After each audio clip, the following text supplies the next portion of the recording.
කොහොමද? ඒක මම හිතනවා ඔයගොල්ලෝ හොඳින් ඇති කියලා. පොඩි වීඩියෝ එකක් ගේන්න බලාපොරොත්තු වුණා මේ YouTube channel එකෙන්.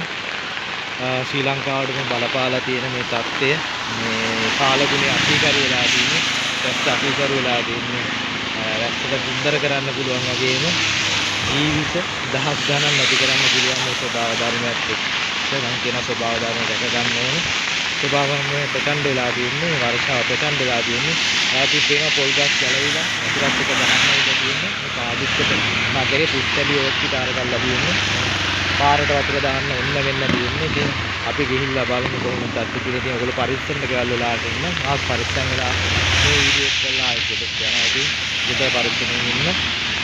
අවට මේ කඳු තියනවා නම් ඒ වගේම පොඩි දිය පහරවල් තියනවා නම් හරි පරිස්සමෙන් ඉන්න. පොඩි දරුවෝ ඉන්නවා නම් හරිම පරිස්සමෙන් ඔයගොල්ලෝ ඉන්න. මේ හිතා ගන්න බැරි වැස්ස දවස් 20 එකම විදියට හැදෙනවා. ඒ තමයි සමහර වෙලාවල ලොකු හුලඟක් එනවා. මේ කුඩේ අනිත් පැත්තට හැරෙන තරම්. ඉතින් මේ ඒ වගේ හුලඟක් එනවා. ඉතින් මේ හිතා ගන්නම බැරි ඉදිරියට දෙයක් තියෙන අපි ඉස්සරහට ගිහිල්ලා බලමු කොහොමද පුස්සලියෝ හොයාගන්න නැත්නම් මේක තනිකර කෙලිම ජලාශයක් වෙලා තියෙන්නේ, ගඟක් වෙලා තියෙන්නේ, සාගරයක් වෙලා තියෙන්නේ. ඉතින් බලමු අමුතු තත්ත්වයක් ඉතින් ශ්‍රී ලංකාව හැමෝටම හිතා ගන්න බෑ. ගිහිල්ලා බලමු.